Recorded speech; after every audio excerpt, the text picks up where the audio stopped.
ஒரு பிரேக்கிங் பார்த்துட்டு இருக்கோம்.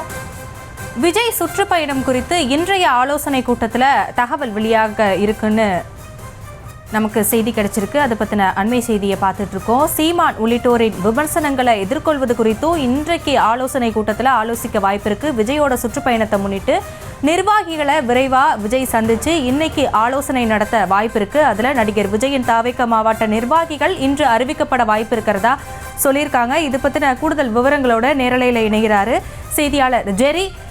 இது பற்றின முழு விவரங்களை வழங்கலாம்.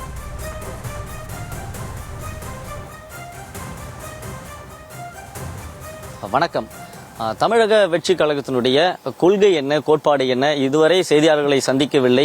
இதுவரை பொது மேடைகளில் கொள்கை பற்றியோ சித்தாந்தத்தை பற்றியோ திரு விஜய் அவர்கள் பேசவில்லை என்று நெடுநாட்களாக விமர்சனம் முன்வைக்கப்பட்டது. அதற்கெல்லாம் முற்றுப்புள்ளி வைக்கிற விதமா தமிழக வெற்றி கழகத்தினுடைய முதல் மாநில மாநாட்டில் அவருடைய அரசியல் எதிரி யாரு, அவருடைய கொள்கை என்ன, சித்தாந்தம் என்ன அப்படிங்கறது குறித்தெல்லாம் பேசியிருந்தாரு. அதன் பிறகு கட்சியின் மீதும் விஜய் மீதும் பல்வேறு கட்சி தலைவர்கள் விமர்சனத்தை முன் வச்சிருந்தாங்க. இந்த விமர்சனங்களை எப்படி எதிர்கொள்றது, யாரை என்னென்ன டேர்ம்ல நம்ம விமர்சனத்தை முன்வைக்க போறோம், யாரை நம்ம கடுமையா விமர்சிக்க போறோம் அப்படிங்கறத பத்தி இங்க பேச போறாங்க. அது மட்டும் இல்லாம இன்றைக்கு மாவட்ட பொறுப்பாளர்கள், அதாவது தற்காலிக பொறுப்பாளர்கள் நியமிச்சிருந்தாங்க. அந்த மாவட்ட தலைவர்களுக்கான கலந்தாலோசனை இன்னைக்கு நடக்க போகுது. இது நாள் வரைக்கும் விஜய் அவர்கள் வருவாரு, நிறைய விஷயங்கள் சொல்ல போறாரு அப்படின்னு அவளா காத்துக்கிட்டு இருக்காங்க. ஒவ்வொரு மாவட்ட நிர்வாகிகள் வந்த வண்ணமா இருக்கிறாங்க. குறிப்பா மாநாட்டு மேடையில விஜய் அவர்கள் ஒரு சர்ப்ரைஸ் கொடுத்தாரு. அதே மாதிரி இன்னைக்கும் ஒரு சர்ப்ரைஸ் இருக்குது அப்படின்னு கட்சியினுடைய வட்டாரங்கள் தெரிவிக்கிறாங்க. அதனுடைய தொடர்ச்சியா தமிழகம் முழுதும் விஜய் அவர்கள் சுற்றுப்பயணம் மேற்கொள்ள போறாரு. அந்த சுற்றுப்பயணம் மேற்கொள்றதுக்கு முன்னதாக ஒரு ஆலோசனை கூட்டம் ஒன்று நடக்க போது. அது தொடர்பா இன்றைக்கும் விவாதிக்கப்பட இருக்கலாம் அப்படின்னு சொல்லப்படுது. அது மட்டும் இல்லாம இந்த விமர்சனங்கள் குறித்து முக்கியமா இன்னைக்கு பேச போறாங்க. இதுக்கு முன்னதாக நேற்றைய தினமே கட்சியினுடைய ஸ்போக் பர்சன்ஸுக்கு மீட்டிங் நடந்தது. அதுல நீங்க தொலைக்காட்சிகளில் நீங்க யாரை எந்த மாதிரி விமர்சனம் பண்ணணும் அப்படிங்கிற அவங்களுக்கு ஆலோசனையும் கொடுக்கப்பட்டது. இன்றைக்கு புசி ஆனந்த் அவருடைய தலைமையில, கட்சியினுடைய பொதுச் செயலாளர் புசி ஆனந்த் தலைமையில இன்னைக்கு இந்த ஆலோசனை கூட்டமானது நடைபெற இருக்குது. இன்றைக்கு ஒருவேளை விஜய் அவர்கள் நேரில் கலந்து கொள்ள அப்படி இல்லைனாலும் வீடியோ கான்பரன்ஸ் மூலமா கண்டிப்பா கலந்துக்குவார் அப்படின்னு சொல்லப்படுது. காரணம், மாநாட்டிற்கு பிறகு தன்னுடைய கொள்கை என்ன, சித்தாந்தம் என்ன அப்படிங்கறத சொன்னதுக்கு பிறகு இன்றைக்கு கட்சி தொண்டர்களை கண்டிப்பா சந்திக்க வேண்டிய ஒரு நிர்பந்தத்தில் இருக்கிறாரு. அதே போல ஒவ்வொரு கட்சியும் மாநாடு நடத்துது அப்படின்னா தீர்மானம் நிறைவேற்றுவாங்க.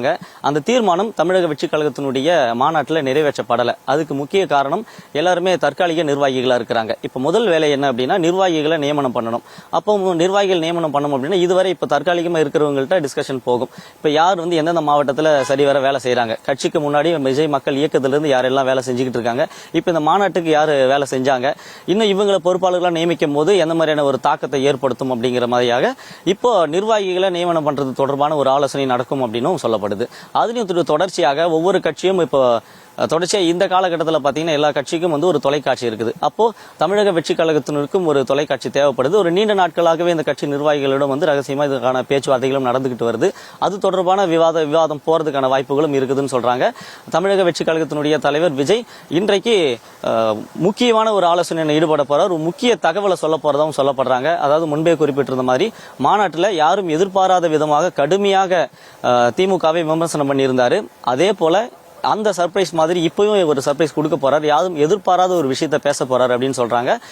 மீட்டிங் முடிஞ்சதுக்கு அப்புறம் கண்டிப்பா இது ஒரு மிகப்பெரிய ஒரு தாக்கத்தை ஏற்படுத்தும் அப்படின்னு கட்சி வட்டாரங்கள் சொல்றாங்க. விவரங்களை வழங்கியமைக்கு நன்றி ஜெரி.